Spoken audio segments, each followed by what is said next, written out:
सभी को हरे कृष्ण राधे राधे।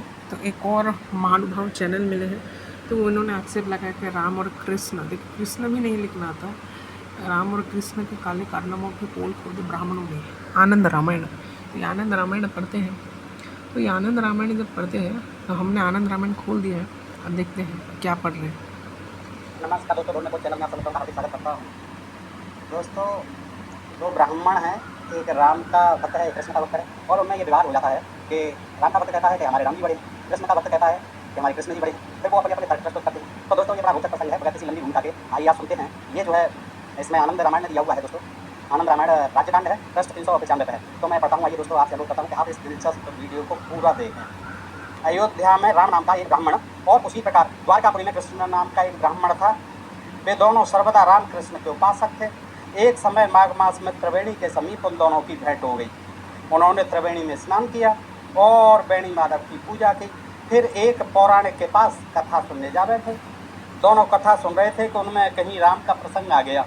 तो उसे सुनकर वह राम नाम वाला ब्राह्मण बहुत प्रसन्न हुआ और प्रसन्नता के वेग में उसने उस ब्राह्मण कथावाचक की बड़ी पूजा की। यह देख दूसरा कृष्ण नाम वाला ब्राह्मण बड़ा क्रोधित हुआ और बोला कि संसार को कष्ट देने वाले राम की कथा सुनने से तुमको क्या लाभ हुआ, जो तुमने प्रसन्नता में आकर उस व्यास की इतनी पूजा की। मैं समझता हूँ कि तुम तो बड़े मूर्ख हो। कृष्ण का अनुयायी कहता है। तो मुझे तो श्री कृष्ण के समान किसी अन्य का चरित्र अच्छा नहीं लगता। उनके चरित्रों की तो अनेक प्रकार की सुंदर क्रियाएं विद्यमान हैं। तब उस कृष्ण नामक ब्राह्मण की बातें सुनकर राम नामक ब्राह्मण ने मुस्कुराते हुए कहा, ये राम और कृष्ण दोनों ही ब्राह्मण हैं और राम कृष्ण के ही अनुयायी हैं दोनों, क्रम से नामों के अनुसार। तो तुमने राम को कष्ट देने वाला कैसे कहा और कृष्ण को सुखकारी कैसे बताया? कृष्ण चरित्र क्यों कर पापनाशक हुआ और राम चरित्र क्यों कर कष्टकारी हुआ? तुम इसे विस्तार पूर्वक कहो। तब उस कृष्णोपासक ने कहा, राम तुम्हारा यह कहना सत्य है, मन को सावधान कर सुनो। मैं राम और कृष्ण इन दोनों का चरित्र तुम्हें सुनाता हूँ। इसे सुनकर तुम्हें स्वयं ही ज्ञात हो जाएगा कि राम और कृष्ण इन दोनों में कौन कितना कष्टप्रद और कितना सुखप्रद है। इस बात को वहाँ उपस्थित सभी सभासद सुने। तुम्हारे राम जब पैदा नहीं हुए थे, और सुनाता है, तुम्हारे राम जब पैदा नहीं हुए थे तब पहले ही उनके माता पिता दोनों को रावण अपनी लंका में उठाकर ले गया था। इस प्रकार राम के जन्म लेने के पहले से माता पिता को कितना कष्ट प्राप्त हुआ था।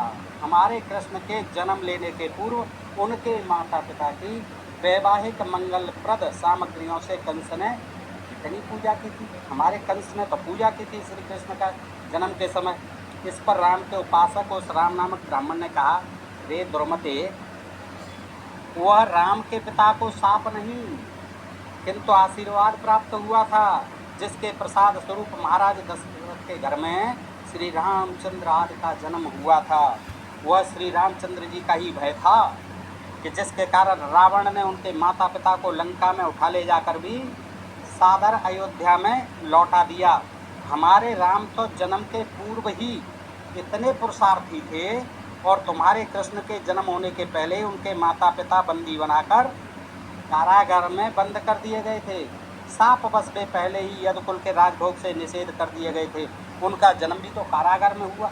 फिर अल्प क्षणों में ही उनको मात्र पित्र का वियोग भी हो गया श्री कृष्ण को। कृष्ण के कितने ही सगे भाई मामा के द्वारा पहले ही मार डाले गए और उन्हें जो बनावटी माता पिता मिले तो वे भी न क्षत्रिय थे न वैश्य। तुम्हारे कृष्ण एक ग्वाले के पुत्र, सो भी अपने बाल्यकाल में प्रवासी हो गए। दूसरों ने उनका पालन पोषण किया। तुम्हारे कृष्ण बलराम से छोटे हैं, इससे तुम्हारे कृष्ण अनेक प्रकार के दुख पाए और कभी सुखी नहीं हुए। यह सुन कृष्ण का उपासक बोला, तुम्हारे राम ने अपने रक्षार्थ ताड़का नाम की स्त्री का वध कर डाला था। राम के योग में उनके माता पिता महान कष्ट को प्राप्त हुए थे। इस पर राम का उपासक बोला, अवश्य ही हमारे राम ने ताड़का राक्षसी को मारा था, पर क्यों? वह ब्राह्मणों की हत्या करती थी। उनके पिता ने विश्वामित्र के यज्ञ रक्षार्थ प्रसन्नता से उन मुनि के साथ यानी विश्वामित्र के साथ उन्हें भेज दिया था, किंतु तुम्हारे कृष्ण ने तो अपने ही लिए पूतना को मार डाला था तथा और भी अपने रक्षार्थ बहुतों की प्राणों की हिंसा की थी। वे सर्वदा गोपों के ही रक्षक थे और उनका गोप ग्वालों का ही सर्वदा साथ रहता था। उन्होंने गो रूपधारी धेनुकासुर पक्षी, असुरूपधारी केसी और वृक्ष बैल आदि को मारा था। सर्वदा चोरी करते रहे, जुआ खेलते रहे और वनों में इधर उधर विचरते रहे। उन्होंने जाड़ा, बरसात और आतप से बचने के लिए अपने ऊपर केवल एक कंबल डाल रखा था। जाड़े से, बरसात से और ग्रीष्म से बचने के लिए कंबल डाल रखे थे, काली कमरी वाला कहते हैं। और सर्वदा इतने भूखे प्यासे रहते थे कि दुखी होकर सब ग्वालों के उच्छिष्ट यानी झूठा खाते रहते थे। भूख से त्रस्त उन्होंने वन ब्राह्मणों की स्त्रियों से अपने लिए बारंबार अन्न की प्रार्थना की थी। पुरखों का कुल परंपरागत इंद्र पूजा की प्रथा को उन्होंने नष्ट किया। दूसरों की स्त्रियों के साथ वे सर्वदा घूमते रहे। श्री कृष्ण जी अपने से भी बड़ी अवस्था की स्त्रियों के साथ क्रीड़ा करते हुए नग्न नारियों को देखने वाले थे। एक ग्वाला होकर भी उन्होंने 30।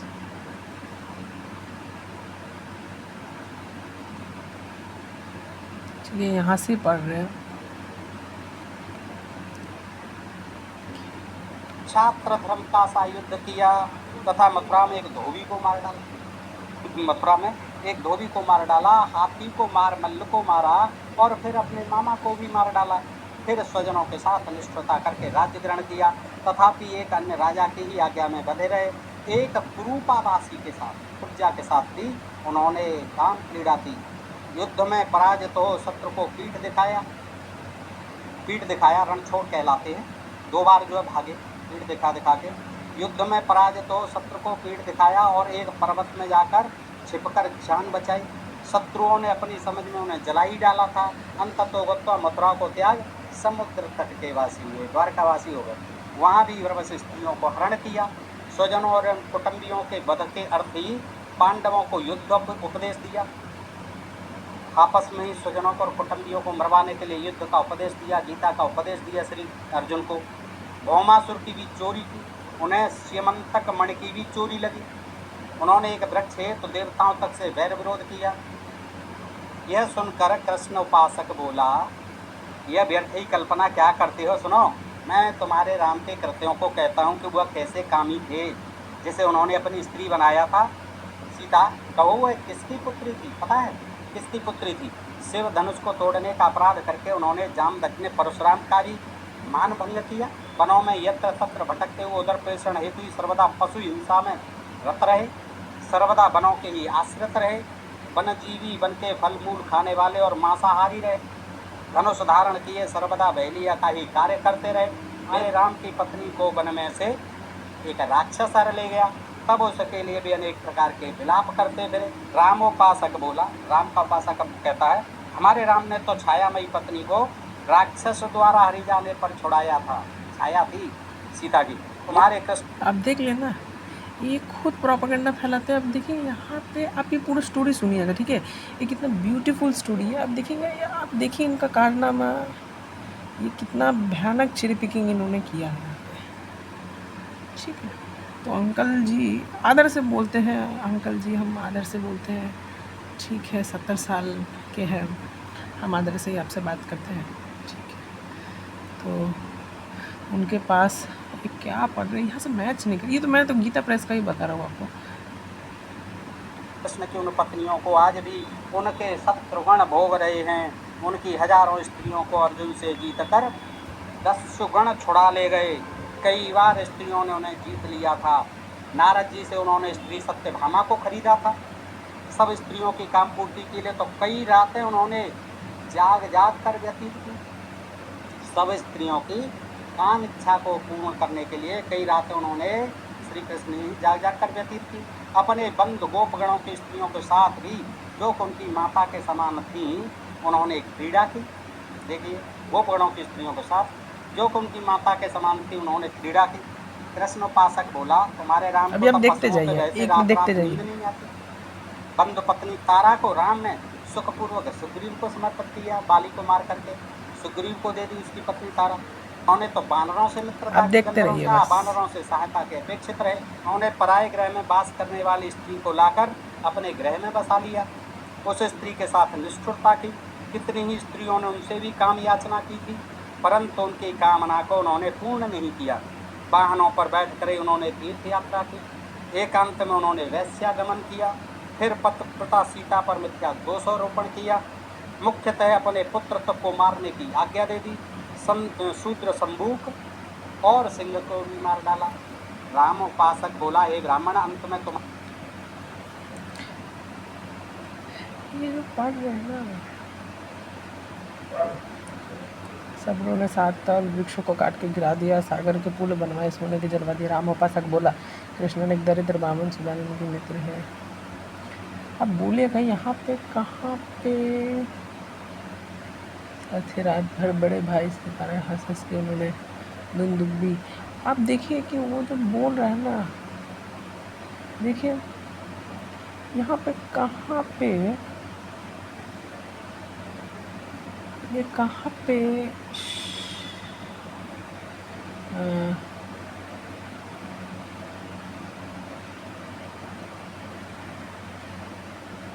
ठीक है, जो भी हो ऐसा बोलने दीजिए। ऑलरेडी ये सब शास्त्रों में इस चीज़ का बड़ी सुंदर तरीके से एक्सप्लेनेशन है। पहले पूरा कथा सुनिए, ठीक है। हमारे कृष्ण का विप्रशाप से वंशोच्छेद हुआ, द्वारकापुरी को समुद्र ने डुबो दिया। अतः मद्यपान करके उनके समस्त कुटुंबियों का वध हो गया। श्री कृष्ण के कुटुंबियों का मद्यपान कर करके। अर्जुन उनके बड़े मित्र थे, फिर भी अंतिम समय में उन्होंने अर्जुन को भी दर्शन नहीं दिए और अकेले ही गोलोक की यात्रा की। अंत में एक पहेली के साधारण बाण से मारे गए कृष्ण जी। कृष्ण का उपासक बोला, तुम्हारे राम ने तो अपने ही पुत्र के साथ महायुद्ध किया था। संसार को दिखाने के लिए तो उन्होंने सीता का परित्याग किया, परंतु चुपके से वाल्मीकि आश्रम पर सीता सहित अपने पुत्र को देखने चले गए। कृष्ण ने अपने स्वरूप से 16,000 गोपियों को मोहित कर राधा नामक सुंदरी को अपने वश में कर लिया था। राधा में ऐसा असाधारण सौंदर्य था कि वह काम को भी लज्जित करती थी। राम का उपासक बोला, मेरे राम ने अपने सौंदर्य से देवताओं की स्त्रियों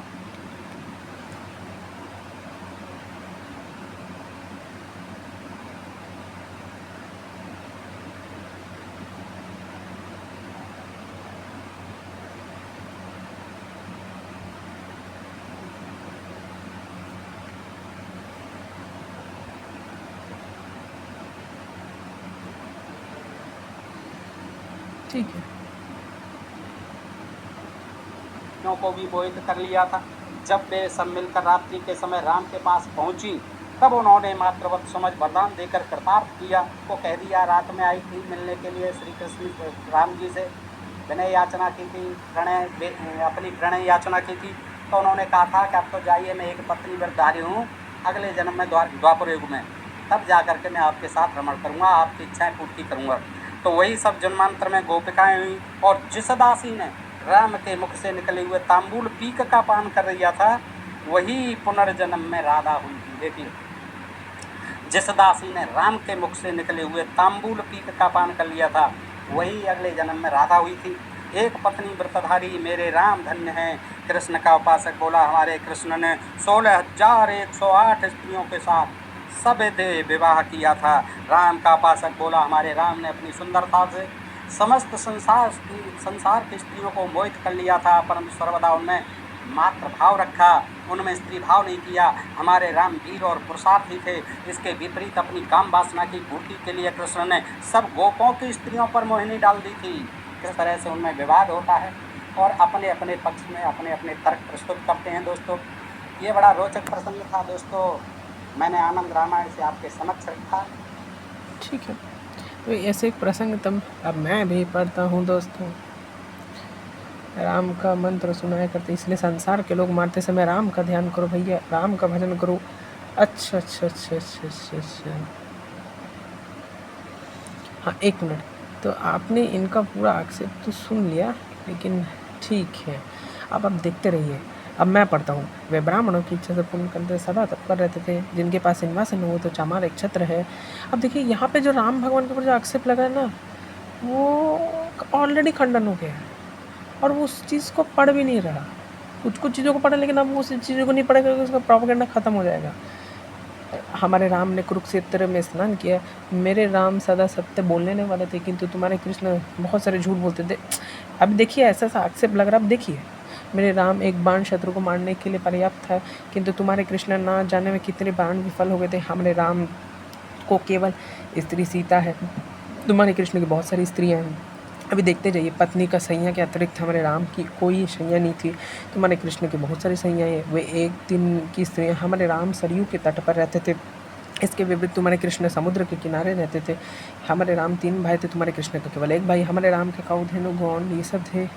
चतुर्दिन 9 ऋतु विद्या में तुम्हारे कृष्ण पास 2 मणि परिजात में 3 रत्न हैं। एक नाहक ऐसे कृष्ण की क्यों व्यर्थ प्रस्तुत की। रामचंद्र जी 7 तोपों और राजा भी वंदित थे। राम ईश भी है और जगत भी, उन्होंने विशेषताएं। तब मेरे राम के बराबर कृष्ण को मत मानो। उनके पास धनुष और अक्षय सहायक है। वे ब्राह्मणों की इच्छा पूर्ण करने के सदा तत्पर रहते हैं। जिनके पास सिंहासन एवं चमर एवं छत्र है, जिनके पुष्पक विमान सवारी, उनके पिता के समय गुणवान 2 बेटे हैं, जिनका दान दिया हुआ रघुनाथपुर आज भी विद्यमान है। तुम्हें बताओ कि तुम्हारे कृष्ण ने क्या चीज़ में 2 दान दिया आज तक विद्यमान है। साक्षात शिव जी में मेरा राम का भजन करते हैं। काशी में मरण मुक्त प्राणियों के शिव जी घूम घूम कर राम तारक मंत्र सुनाते। इसलिए संसार में लोग मरते समय राम का ध्यान करो भैया, राम का भजन करो भैया। मृत प्राणी के मोक्ष निमित्त सबको उठाने लोग राम का नाम उच्चारण करते। जिनकी भी जो महिमा है मैं उन राम की स्तुति करता हूँ। इसलिए अब आप देखिए, वो महान अंकल जी ने ये पढ़ा ही नहीं। बहुत दिनों पहले वाल्मीकि ने रामायण बनाया था, जिसकी श्लोक संख्या 100 करोड़ थी, और तुम्हारा समस्त कृष्ण चरित्र उसमें समा जाता है। समस्त कृष्ण चरित्र उसमें समा जाता है। अब यहाँ से टर्निंग पॉइंट आता है। अब देखिए, वो यहाँ ये पैराग्राफ पढ़ेंगे ही नहीं, क्योंकि अब उनका खुद पोल खुल जाएगा अगर ये पैराग्राफ पढ़ेंगे। ये देखिए, ध्यान से देखिए कि वाल्मीकि में रामायण बनाया जाता है, जिनकी श्लोक संख्या 100 करोड़ है, और तुम्हारा समस्त कृष्ण चरित्र उसी में समा जाता है। अभी वो कृष्ण के खिलाफ ऐसे आक्षेप लगा रहे थे। हालांकि ये सब आक्षेप को भागवत पुराण में बहुत सुंदर तरीके से इस चीज़ का खंडन है। अभी देखिए वो क्यों ऐसा बोल रहे थे, मैं बताता हूँ। समस्त कृष्ण चरित्र उसमें समा जाता। अगर सच में कृष्ण चरित्र इतना खराब होता तो ऐसे क्यों बोलते कि समस्त कृष्ण चरित्र उसी में समा जाता। अभी देखिए, अभी और क्लियर होगा। श्री राम ने कहा, जिस समय ये दोनों इस प्रकार परस्पर विवाद कर रहे थे, तभी आकाशवाणी हुई। राम ने आगे स्तुति करके सामर्थ्य किसी में नहीं है, उसे उन दोनों तथा अन्य लोगों ने सुना। इस प्रकार की आकाशवाणी सुनकर वहां बैठे हुए समस्त सभा राम की जय देवतागण भी विमानों पर आकर हर्ष से रामो उपासक पर फूल बरसाने लगे। तब लज्जा से नतमस्तक होकर कृष्ण उपासक ने राम उपासक को प्रणाम करके बार बार विनती की। आप देखिए, राम उपासक भी प्रणाम करके छाती से लगा लिया। कहा, अब सुनिए, अब आप अंकल जी आप पढ़िए इसको ध्यान से। हे द्विजोत्तम, ना कृष्ण, एक कौन बोल रहे देख रहे हैं, राम उपासक ने उस, देखिए, हे द्विजोत्तम, ना कृष्ण, देखिए राम उपासक भी उसे प्रणाम करके छाती से लगा कहा कि राम उपासक कह रहा है। ये राम उपासक, जो राम अभी भगवान श्री कृष्ण के बारे में इतना ख़राब चीज़ कह रहे थे, भगवान श्री कृष्ण के बारे में इतना उल्टा पुल्टा चीज़ कह रहे थे, अभी देखिए वही राम उपासक क्या कहते हैं। प्रणाम करके छाती से लगा लिया और कहा, हे द्विजोत्तम, न कृष्ण से पृथक राम है। ये पढ़ना चाहिए इनको। ये आप क्या कह रहे हैं, ये एक्चुअल में लीला है एक्सप्लेन करने के लिए। पूरा एक जानबूझ के एक नाटक हुआ है। अभी देखिए यहाँ क्या, ये खुद राम उपासक जो भी भगवान श्री कृष्ण के बारे में इतना उल्टा पुल्टा बोल रहा था, अभी आपको और क्लियर हो जाएगा। राम उपासक भी उसे पृथक से, यही है लोगों का ज्ञानता का किस प्रकार फ़ायदा उठाया जा रहा है, किस प्रकार लोगों का ज्ञानता का फ़ायदा उठा रहा है कि ये पैराग्राफ ही नहीं पढ़ा अंकल जी ने। राम उपासक भी उसे प्रणाम करके छाती से लगा लिया और कहा, हे द्विजोत्तम, ना कृष्ण से पृथक राम है, ना राम से पृथक कृष्ण है। फिर भी अयोध्या नगरी के पालक लक्ष्मण सहित बाल रूप राम को ही भजन मेरा इच्छा होती है। इसी कारण से अभी मैंने राम की स्तुति की और कृष्ण की निंदा है। देखिए फिर से पढ़िए। फिर भी अयोध्या नगरी के पालक लक्ष्मण हित बाल रूपधारी राम को ही भजन से मेरी तुम्हारी इच्छा होती है। इसी कारण अभी मैंने राम की स्तुति की और कृष्ण की निंदा। यह सब केवल तुम्हारी ईर्ष्या से कहाँ सुनी हुई। वास्तव में मैं दोनों को समान समझता हूँ। देखिए राम उपासक कह रहा है, राम ही कृष्ण है और कृष्ण ही राम है, दोनों में कोई अंतर नहीं है। अभी मैंने जो कुछ कहा वो सब कौतुक मात्र था, कौतुक मात्र था। अब उन्होंने ये पढ़ा ही नहीं, इसे कौतुक मात्र है। आप समझ रहे ना लोगों का ज्ञान तक किस प्रकार फ़ायदा उठाया जा रहा है। वो वर्ड्स पूरा पढ़ दिया राम और, देखिए ये होता है व्हाट्सएप यूनिवर्सिटी चैनल। ये पूरा व्हाट्सएप यूनिवर्सिटी चैनल है। अंकल जी कृष्ण भी नहीं लिखना जानते। राम और कृष्ण के काले पोल की खोले दो ब्राह्मणों ने। अभी देखिए यहाँ पे क्या कहा, ये देखिए तो प्रोपेगेंडा कैसे फैलता है, देखिए वह सब कौतुक मात्र था। अभी और आप आगे पढ़ता हूँ। जो मनुष्य राम और कृष्ण में अंतर मानता है उसे नरगामी होना पड़ेगा, इसमें कोई संशय नहीं है। केवल तुम्हारा गर्व दूर करने के लिए अभी आकाशवाणी भी राम की स्तुति की। ऐसा कहा गया कृष्णनाथ द्विज को सांत्वना देकर सभासदों में पूजित हुआ राम विप्र सभा में चुपचाप बैठा हुआ गया। माघ मास व्यतीत हो जाने पर वे दोनों अपने देश को लौट गए। इसलिए वे कहते हैं, शिष्य समस्त अवतारों में राम के अवतार सदस्य नहीं है, अतएव तुम राम का भजन करो और समझ। ये सब पढ़ लीजिएगा, ये सर्ग खत्म। अब इसके बाद यहाँ से श्री राम कहने लगे, हे शिष्य, हे रामदास, तुम्हारे मानवों के राम सभा में बैठे और अंगूठ उगे। ये जो आनंद रामायण खोले हैं ना, ये जो आनंद रामायण, फिर नेत्र दूसरे नेत्र में काम करे, कौवा अपनी आकृति, अब ये अलग टॉपिक हो गया, ठीक है।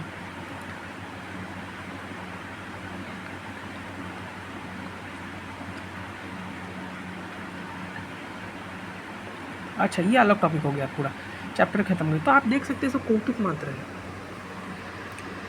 कौतुक मात्र। वो पढ़े ही नहीं, प्रोपेगेंडा चला दिया ना, प्रोपेगेंडा। देखिए पूरा पढ़ते नहीं हैं लोग। और ये एक लीला था दिखाने के लिए राम और कृष्ण वास्तव में एक है, और इसे कौतुक मात्र है। ये जो भगवान श्री कृष्ण के बारे में जो भी इल्ज़ाम लगाया जा रहा है, कौतुक मात्र है, इमेजनरी है। कौतुक मात्र में इमेजनरी, कौतुक मात्र है। वो पढ़ा क्यों नहीं, उन्होंने ये क्यों नहीं पढ़ा, कौतुक मात्र। और ये राम उपासक कह रहे हैं ये सब कौतुक मात्र था। आप खुद देख लीजिए, ये सब कौतुक मात्र था, ये सब कौतुक मात्र था। देखिए, मेरी केवल इच्छा होती, इसी कारण से देखिए राम उपासक ने भी उसे प्रणाम करके छाती से लगा लो कहा। अब देखिए ये सब साफ साफ सब देखिए, ये पैराग्राफ नहीं पढ़ा और प्रोपेगेंडा चला दिया। सब कौतुक मात्र का, इसमें कोई संशय नहीं है कि जो राम, देखिए राम ही कृष्ण, कृष्ण ही राम है। मैं दोनों को समान समझता हूँ, समझ में। ये इसलिए ये शिक्षा देने के लिए, ये टीचिंग्स देने के लिए कैसे एक लीला समझा, कौतुक मात्र। तो ये लोग दिखाते नहीं है। तब तक आप मेरा चैनल देखिए। अब अंकल जी के चैनल को तो हमने सब्सक्राइब कर दिया। अब हम भी आपके चैनल को सब्सक्राइब कर दिए हैं, और आपका चैनल को हम समीक्षा करते रहेंगे। तब तक आप भी मेरे चैनल को सब्सक्राइब कर दे, मेरा चैनल को सब्सक्राइब कर दे, कनिक्स गुप्ता का चैनल को आप सब्सक्राइब कर दे। सभी को हरे कृष्ण, राधे राधे।